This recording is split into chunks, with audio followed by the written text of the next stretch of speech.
കടയിൽ ചായ കുടിക്കുമ്പോ പാമ്പൊക്കെ മുന്നിൽ കൂടെ പോകുന്നതാണ് പറയുന്നത്.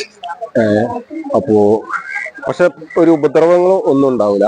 അത് ഈ ഒരു മണ്ണിന്റെ പഴയ ആ ഒരു കെട്ടിടമായതുകൊണ്ട് സംഭവം ഒക്കെ ഉണ്ടാവും. എന്താ വെച്ച് കഴിഞ്ഞാല് ഈ മണ്ണിന്റെ അല്ലേ, സിമെന്റ് കൊണ്ട് തേച്ചല്ലോ, അപ്പൊ ആ ഒരു പഴയതായതുകൊണ്ട്. പക്ഷെ വേറെ പ്രശ്നങ്ങളൊന്നുമില്ല. അപ്പൊ നമുക്ക് ആ ചരിത്രത്തിലേക്ക് ഒന്ന് പോയി നോക്കാം.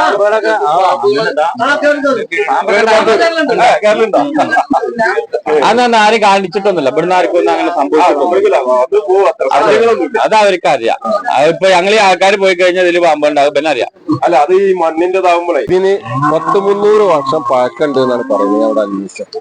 അപ്പൊ നമുക്ക് ഇതിന്റെ ഒരു വിശേഷങ്ങളിലേക്ക് പോവാം. ഇത് കണ്ട ഈ പണ്ടുണ്ടായിരുന്ന ആ മണ്ണ് കൊണ്ടൊക്കെ തേച്ച ഒരു സംഭവം അതേപോലെ ആ ഒരു നിലനിന്ന് പോകുന്നുണ്ട് ഇവിടെ, കണ്ടില്ലേ? അപ്പൊ നമുക്ക് ഇതിന്റെ ഉള്ളിൽ പോയിട്ട് നമുക്ക് ഈ ഒരു കടന്റെ വിശേഷങ്ങളും ചന്തന്റെ വിശേഷങ്ങളൊക്കെ ഒന്ന് അറിയാം.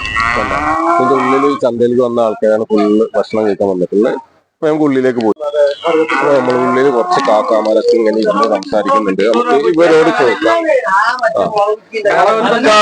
അപ്പൊ നമുക്ക് ഈ ഒരു കടനെ കുറിച്ച് ഒരുപാട് വർഷങ്ങൾ പഴക്കമുള്ള ആളല്ല, ഒരുപാട് വർഷങ്ങൾ പഴക്കമുള്ള ഒരു കട. എപ്പോഴും ആ മണ്ണ് കൊണ്ടിച്ച് ആ പഴയ രീതിയിൽ തന്നെ ഇതൊന്നും നമുക്ക് എവിടെയും കാണാൻ പറ്റില്ല. അപ്പൊ ഇതൊരു സംഭവം തന്നെയാണ്. അപ്പൊ ഇതിനെ കുറിച്ചൊരു കുറച്ച് പറയാം. ഇവിടുത്തെ ഇതന്നെയല്ല, നിങ്ങൾ തന്നെയല്ല ഇതിന്റെ? അങ്ങനെ കച്ചവടം ഇങ്ങനെ ഇതായിട്ട് ഇങ്ങനെ ഇരിക്കുന്ന.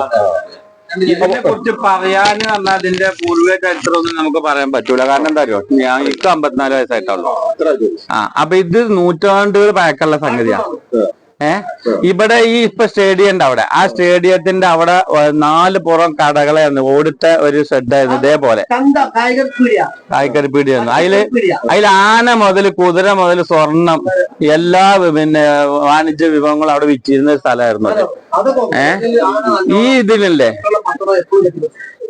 ഈ കെട്ടിടം അന്നത്തെ കാലത്തുള്ളതാണ്, അന്നത്തെ കാലത്തുള്ള കെട്ടിടം. അത് ഇതിങ്ങനെ മെയിൻ്റെനൻസ് ചെയ്ത് കൊണ്ട് നടക്കാണ്. അതൊക്കെ ഇപ്പൊ ഒരു 50-100 കൊല്ലം പഴക്കം ഉണ്ടാവുള്ളൂ. ഇതൊക്കെ ഒരു 50 കൊല്ലം 100 കൊല്ലം. ഇത് കവളപ്പാറ രാജാവിന്റെ അധീനത്തിൽ ഉണ്ടാവുന്ന അത്രേ. അതൊന്നും ഇപ്പൊ നമുക്ക് അറിയില്ല. ഞങ്ങള് യൂട്യൂബിൽ വിട്ടിട്ട് ഇത്രയായി പോയത്. നമുക്ക് അറിയണേ പറഞ്ഞുതരാം. കാരണം പറഞ്ഞ ഇതിപ്പോ ഇത് ഗവൺമെന്റിന്റെ സംഭവം. 8 വയസ്സിൽ കയറാൻ തുടങ്ങി.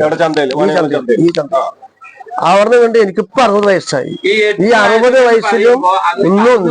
അന്നെന്ന് പറഞ്ഞാല് മുഴുവനും ഉണ്ട്. ഇതിലിട്ട് വരുന്ന കാലത്ത്